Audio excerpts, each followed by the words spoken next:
히브리서에 보면 11장에서 많은 믿음의 영웅들을 소개하고 그 이름들과 함께 그들의 믿음을 이야기했습니다.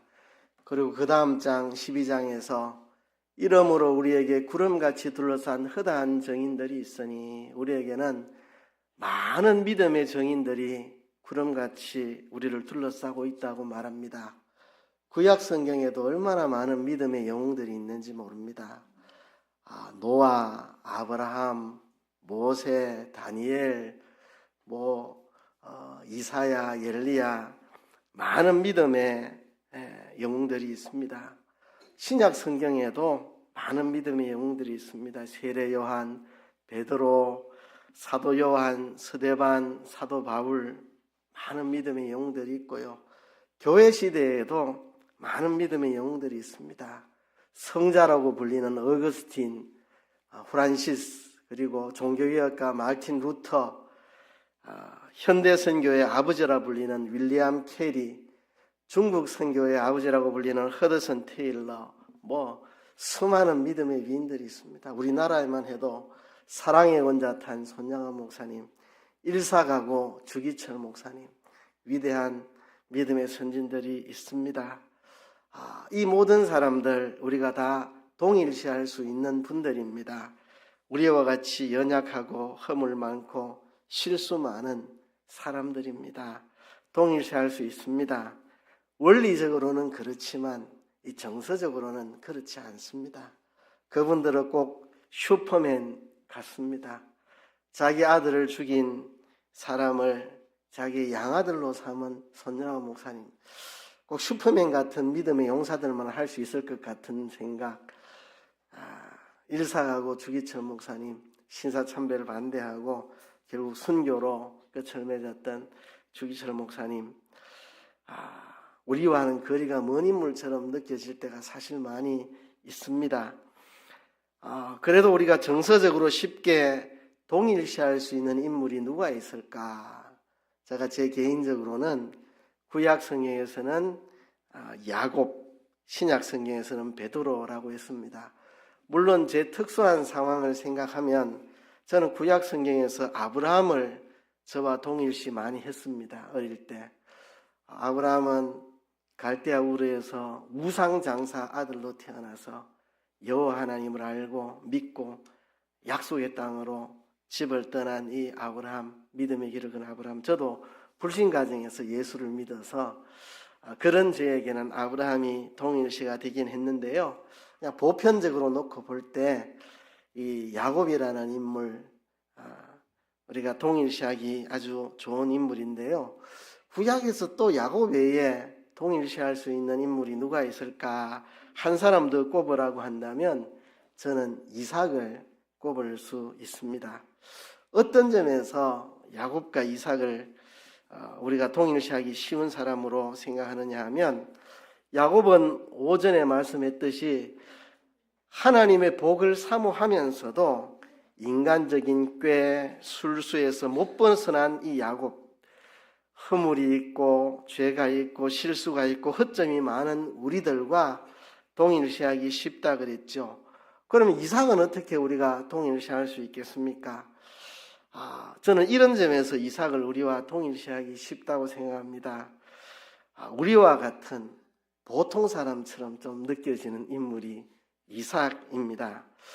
물론 성경의 위인들 다 우리와 같은 보통 사람이지만 왠지 슈퍼맨 같은 느낌이 좀 있습니다. 근데 이삭은 그냥 평범하게 느껴지는 인물입니다. 사람들은 이 보통 사람 신드롬에 많이 빠져 있습니다. 저는 어릴 때 집안 어르신들이나 동네 어르신들이 와서 너 커서 뭐 될래? 이러면 저는 주저하지 않고 대통령 되겠습니다. 이렇게 이야기했습니다. 어린 저에게는 대통령이 제일 크고 위대한 인물이라고 생각돼서 그랬던 모양입니다. 저는 제가 그런 특별한 사람이 되리라고 어릴 때 생각을 했습니다. 제가 나이 20살이 됐을 때도요, 사람들이 운전면허 딴다 하면 나는 운전면허 안 따도 된다. 비서한테 운전시키면 되지, 이렇게 생각했습니다. 그때까지도 나는 특별한 사람이 되리라는 그런 기대감이 있었습니다. 저만 그랬던 건 아닐 겁니다. 여러분들 다 그랬을 것입니다. 사람들이 살아가면서 점점 확인합니다.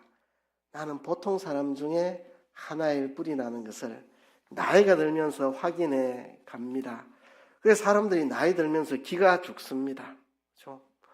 TV 보면 정계에 나오는 사람들은 다 재산을 공개하게 돼 있는데 뭐 수십억은 그냥 뭐 흔한 일이고 뭐 수백억 가진 사람들이 보통이고, 나라를 쥐락펴락 뒤흔드는 인물들을 TV에서 보면서 나는 뭔가 평생 평범하게 회사 다니고 일해가지고 간신히 집 한 채 마련해가지고 집 한 채가 인생의 끝이가, 이런 생각에 서글퍼지기도 하고 기죽기도 하고, 나는 참 보통 사람이구나 이렇게 사람들이 생각합니다. 그런 생각에 빠져있는 우리가 동일시하기에 좋은 인물이 저는 이삭이라고 생각을 합니다. 자, 성경 퀴즈 한번 내보겠습니다. 이삭이 몇 년 살았죠? 이삭이 몇 살까지 살았습니까? 자, 여기 밑에 곽티슈 있는데 맞추는 분 곽티슈 하나 드리겠습니다. 이삭이 몇 세까지 살았습니까? 아무도 모르시나요? 곽티슈가 기다리고 있는데 아쉽습니다. 이삭이, 힌트부터 제가 드릴게요. 야곱은 147세를 살았습니다. 아브라함은 175세를 살았습니다. 이삭은 더 오래 살았습니다. 몇 세를 살았을까, 이삭이? 175세를 산 아브라함보다 더 살았는데 몇 세를 살았을까요? 예? 예? 누가 180이라고 했습니까? 180을 한번, 두 분, 두 분에게 마치고 이 곽티슈 하나씩 드리겠습니다. 우리 정명 지사님은 발판이 되어 주셨습니다. 182세라고 했는데 발판이 되어 주셔서 다른 두 분이 곽티슈를 얻게 되었습니다.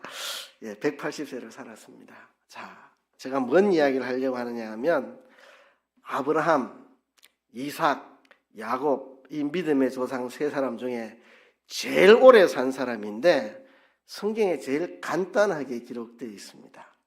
아브라함에 대해서는 아주 길게 기록하고 있고요, 야곱에 대해서도 아주 길게 기록하고 있습니다. 근데 이삭은 그 기록이 짧게 기록이 되어 있습니다.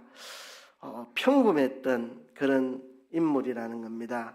물론 이삭의 삶을 보면 그렇게 평범했다고만 할 수 없는 그런 사건들이 있는데 아브라함에 비하면, 야곱에 비하면 그렇게 드라마틱한 인생 스토리가 별로 많이 나오지 않습니다. 아브라함은 얼마나 그 인생 스토리가 드라마틱합니까?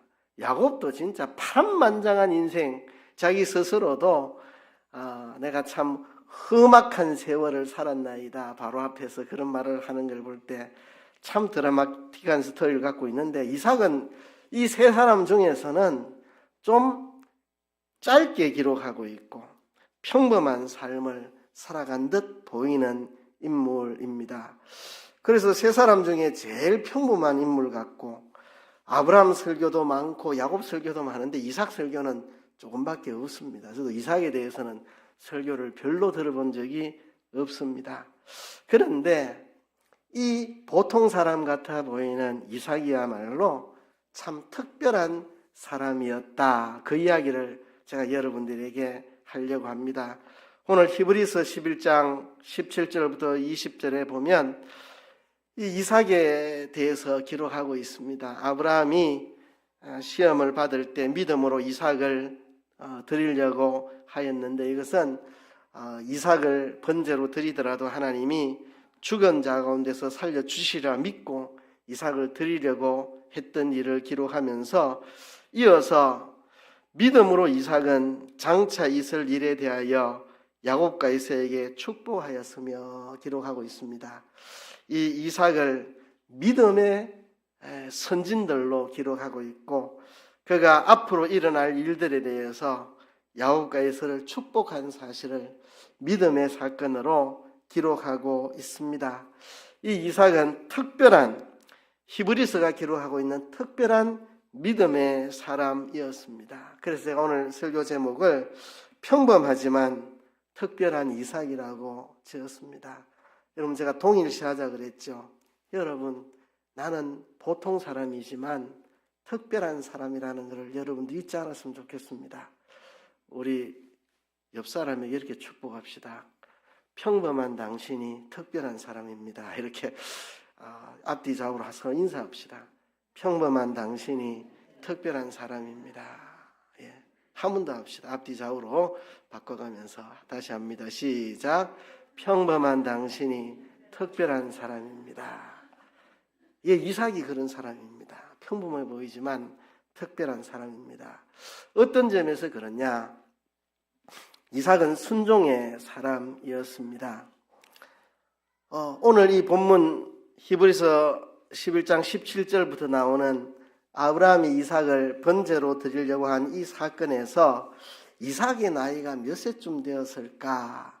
성경이 정확히 말하고 있지는 않지만 학자들에 따라서 아마 25살쯤 됐을 것이다. 33살 정도 되었을 것이다. 뭐 이런 견해들이 있는데요. 25살이든 33살이든 똑같은 것은 혈기가 제일 왕성하던 시기라는 건 공통적입니다. 지금 아브라함이 하나님의 지시를 받고 집에서 아침에 일찍 출발합니다. 번제로 드릴 나무를 잔뜩 준비해서 짐승에 태우고 종을 데리고 이삭을 데리고 출발을 합니다. 그런데 번제에 드릴 짐승이 없습니다. 목적지에 도착해서 산 아래 종을 두고 아브라함이 이삭을 데리고 산으로 올라갑니다. 그런데 이삭이 이제 아주 혈기왕성한 때니까 번제할 나무를 짊어지고 가죠. 그런데 짐승이 없습니다. 아버지, 번제할 짐승은 어디 있습니까? 아버지가 하나님이 친히 준비하시리라. 이삭에게는 이해가 가지 않습니다. 나무만 자기에게 짊어지게 하고 번제 드린다고 산에 올라가는 아버지가 이해도 안 되고 하나님도 이해가 안 됩니다. 그런데 산에 올라가더니 아버지는 나무를 벌려놓고 아들인 이삭 자기를 결박해서 나무 위에 올려놓습니다. 이삭으로서는 아무것도 이해할 수 없는 상황이지만 이삭은 다 순종을 합니다.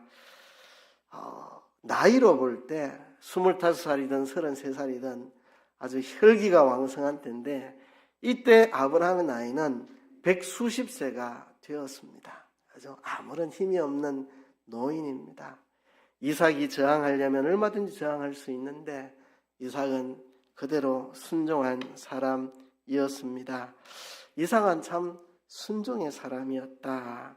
순종을 다른 말로 믿음이라 그러죠.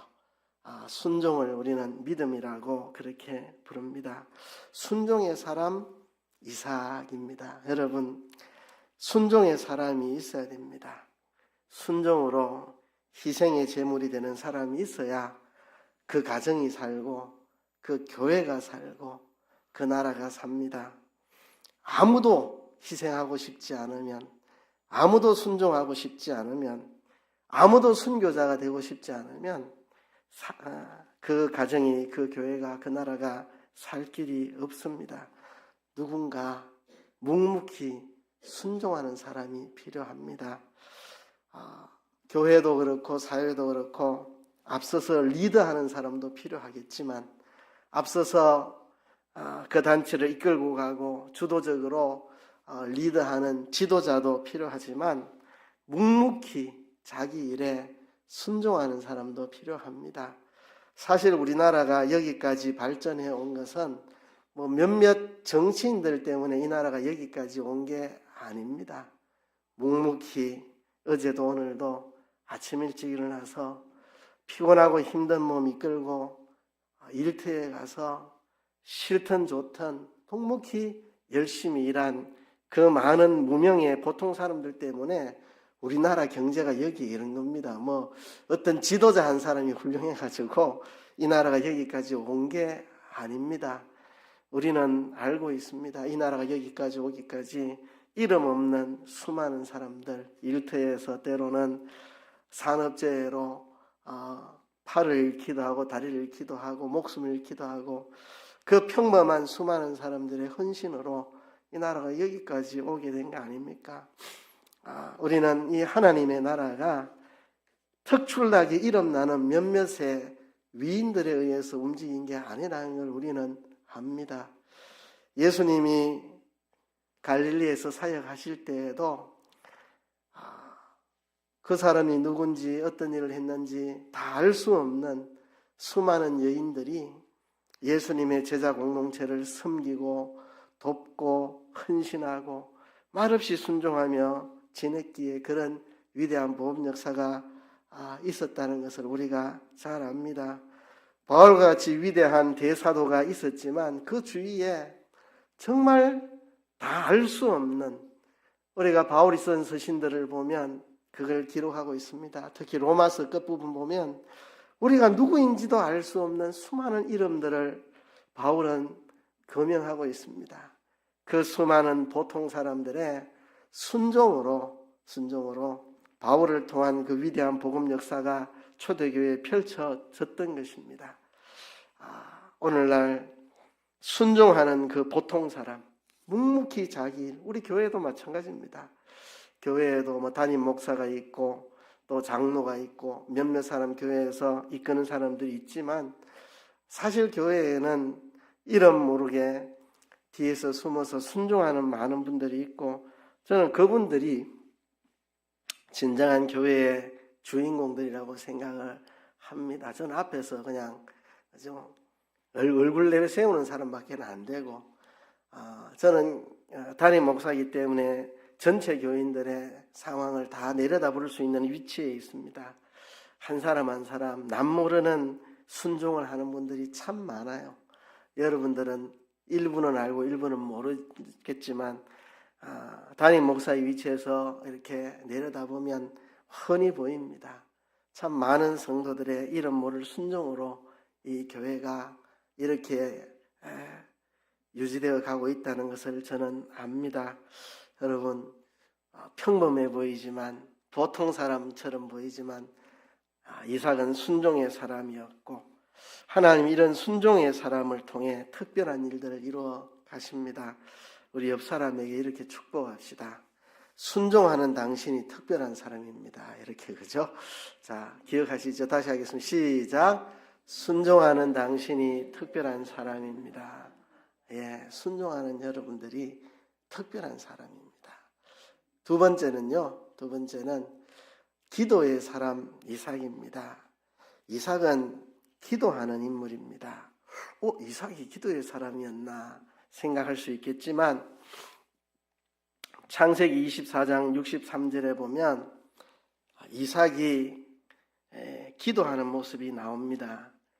이때가 언제냐 하면 이삭이 어머니 사라를 천국 보낸 얼마 후의 일입니다. 그러니까 이삭이 참 외롭고 그랬겠죠. 그죠? 아버지 100세에 어머니 99세에 나를 낳으셨는데 내가 참 사랑받는 약속의 자녀 이삭인데 그 사랑하는 어머니가 이제 죽으셨습니다. 그래서 마음이 힘들 때에 어느 날 해가 저물 즈음에 들판에 나가서 묵상을 하고 있다가 눈을 보니까 멀리서 누군가 오는데 봤더니 리버가였습니다. 아브라함이 이삭에게 배우자를 구해주려고 아브라함의 종을 멀리 저 바단 아람 땅으로 보내서 아내를 구해오는데 리브가를 이제 아내로 구해서 데려왔습니다. 리브가가 도착할 무렵 이삭은 뭘 하고 있었는가? 들판에 나가서 묵상하고 있었습니다. 그렇죠? 어머니 천국 가시고 외롭고 힘든 시간 기도하며 들판에서 있을 때에 리브가를 만나게 되었고 이제 리브가와 신혼 살림을 차리고 리브가를 통해 마음의 위로를 얻었다. 이 이삭은 어머니를 여의고 마음이 힘들 그때에 기도하며 시간들을 보내고 있었던 것을 봅니다. 또 창세기 25장 21절에 보면 이 이삭과 리브가 부부 사이에 자식이 없었습니다. 이삭이 아내가 임신하지 못하므로 그를 위하여 여호와께 간구하매 여호와께서 그의 간구를 들으셨으므로 그의 아내 리브가가 임신하였더니 그랬습니다. 이삭이 40세에 결혼하고 60세에 자식을 낳습니다. 오랫동안 결혼하고 자식이 없었습니다. 이삭이 아내가 임신하지 못하므로 그를 위하여 여호와께 간구하매 참 하나님 앞에 간절히 기도해서 자식을 얻었는 게 에서와 야곱 쌍둥이였습니다.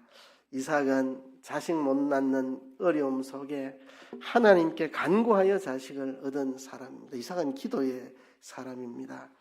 창세기 26장에 가서 보면 이삭이 우물 때문에 그랄 왕 아비멜렉과 분쟁이 생길 때 양보하고 자리를 피하고 또 우물을 새로 파고 또 시비 걸면 또 양보하고 또 새로 우물을 파고 이렇게 할 때에 이 이삭이 하나님께 그곳에서 제단을 쌓고 여호와의 이름을 부르며 거기 장막을 쳤더니라는 표현이 있습니다. 그렇게 우물 때문에 분쟁이 생길 때 양보하며 제단을 쌓고 하나님의 이름을 여호와의 이름을 불렀고 그 뒤에 나오는 것이 그랄 왕 아비멜렉이 와서 화친을 청하는 그런 이야기가 그 뒤에 나옵니다. 그러니까 그런 분쟁 속에 이삭은 여호와께 제단을 쌓고 여호와의 이름을 불렀고 그렇게 하니까 그동안 분쟁을 일으키던 그랄 왕 아비멜렉이 이삭과 화친을 청하는 그런 일이 생겼습니다. 그래서 창세기 24장에 보면 어머니를 잃고 외로울 때 기도하며 시간을 보냈고 또 이제 아내를 맞이해서 마음의 위로를 얻었는데 25장에 보면 아내가 자식을 못 낳을 때 여호와께 간구하여 자식을 얻었고 또 그랄 땅에서 그랄 왕 아비멜렉과 우물 때문에 분쟁이 있을 때 그는 하나님께 제단을 쌓고 여호와의 이름을 불렀을 때 아비멜렉이 와서 화친을 청하자 이렇게 했고 이런 걸 볼 때 이삭은 기도의 사람이었습니다. 기도의 사람. 아브라함에게는 이삭과 이스마엘 두 아들이 있었는데요. 하나님의 언약은 이스마엘이 아니라 이삭에게로 흘러갔죠. 이삭이 약속의 자녀였죠. 그런데 이스마엘은 12아들을 낳고 그들이 12방백이 되었습니다. 12 지도자가 되었습니다. 이스마엘은 세상적으로 잘 나가는 사람이옵니다. 아브라함의 아들 이스마엘은 12아들을 낳았는데 12아들이 다 지도자가 돼가지고 방백이 돼서 잘 나가는 사람. 그럼 이삭은 언약의 자손인데 이삭은 그럼 뭐냐? 이삭은 세상적으로 잘 나가는 사람이 아니고 기도의 사람, 정말 하나님 앞에 기도하는 사람이었다는 거죠. 여러분, 기도하는 당신이 특별한 분입니다. 기도하는 당신이 우리 옆 사람을 이렇게 축복합시다. 기도하는 당신이 특별한 사람입니다. 축복합시다. 기도하는 당신이 특별한 사람입니다. 여러분, 신문에 여러분 이름 안 나도 유튜브에 여러분 이름이 안 올라도 기도하는 여러분들이 특별한 사람입니다. 세 번째, 이삭은 평화의 사람입니다. 이삭의 생애를 보면 투쟁하고 싸운 기록이 없는 평화의 인물입니다. 누구와 원수 맺지 않았습니다. 야곱만 봐도 외삼촌 집에 우선 집에서 형님 속여가지고 형님하고 막 죽이니 살린 애가 막 도망가고 또 외삼촌 집에 가서 외삼촌하고 또 갈등이 생기고 또 돌아오는데 외삼촌이 막 잡아 죽이겠다고 찾아오고 막 형님을 만나는데 잡혀 죽을까봐 막 그러고 세겜성에서도 또 문제가 일어나고 그런데 이삭은 참 평화의 인물입니다. 투쟁한 기록이 없는 인물입니다. 흉년에 그가 그랄 땅으로 가서 흉년을 피해 지냈는데 그랄 왕 아비멜렉이 자꾸 야곱에게 시비를 겁니다. 야곱의 우물에 대해서 자꾸 시비를 걸고 자기 우물이라고 우깁니다. 그러면 양보하고 다른 곳에 가서 우물을 팝니다. 그럼 또 와가지고 자기 우물이라고 또 우기면 또 이동해서 또 우물을 새로 파고, 이렇게 분쟁이 있을 때마다 이삭은 분쟁을 키우지 않고 피하여 또 다른 곳에 우물을 파고 그랬습니다. 왜 그렇게 할 수 있었겠습니까? 나는 하나님의 사람이고 나는 언약의 자손이고 하나님이 나를 책임져 주신다. 나는 하나님이 나를 보장하시는, 나는 약속의 자녀다. 그러니 뭐 싸울 필요가 없죠. 우리 그리스도인들이 싸울 필요가 없는 것은 난 하나님의 사람이고 하나님 책임지시니까 굳이 뭐 사람들하고 멱살 잡고 안 싸워도 하나님이 다 알아서 하실 거니까. 그렇죠? 그렇게 이삭은 7번이나 우물을 새로 팠습니다. 7번이나 우물을 새로 파고. 그런데요, 이렇게 이삭은 무력 충돌을 피하고 원수와 화목하고, 그렇죠? 하나님이 내게 복 주시리라는 확신을 가지고 선으로 악을 이긴 사람입니다. 아비멜렉이 자꾸 악으로 나옵니다. 분명히 우리 우물인데 자기 우물이라고 우기고, 그러면 또 다른 곳에 우물 파고 7번이나 선으로 악을 이겼죠. 그렇죠? 창세기 26장 12절에 보면 하나님이 복을 주셔서 그 해에 100배나 복을 받았더라. 하나님이 함께 하시니까 나중에 아비멜렉도 굴복하고, 가만히 보니까 하나님이 이삭에게 복을 주셔서 우리보다 강성해지는 것 같으니까, 아이고 나중에 이삭이 강성해지면 우리 침략하면 큰일이다 하고 아비멜렉이 가서 우리 화평의 조약을 맺읍시다 이렇게 나오게 됐죠. 그죠? 평화의 사람. 여러분, 세상적으로 여러분들이 유명한 사람이 되지 않아도 순종하는 여러분이 특별한 사람이고, 기도하는 여러분이 특별한 사람이고, 평화의 사람 여러분이 특별한 사람입니다. 우리 옆 사람에게 이렇게 축복합시다. 온유한 당신이 특별한 사람입니다. 온유한 당신이 특별한 사람입니다.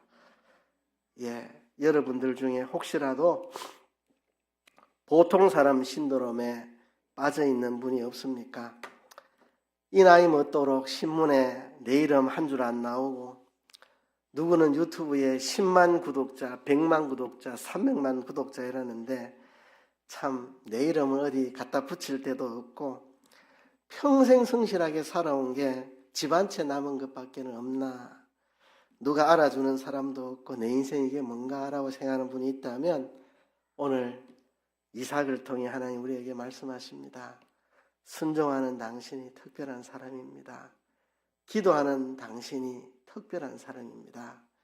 화평의 사람, 당신이 특별한 사람입니다 라고 말하고 있습니다. 여러분, 세상적으로 이름난 사람 아니라도 여러분들이 순종하는 삶으로, 날마다 기도하는 삶으로, 평화를 지키는 사람으로 여러분은 특별한 하나님의 사람, 하나님 나라의 사람이 될 수 있습니다. 이 시간 우리 하나님 앞에 기도합시다.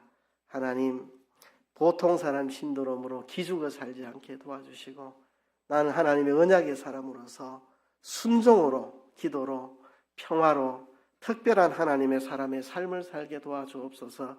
다 같이 통성으로 기도하겠습니다.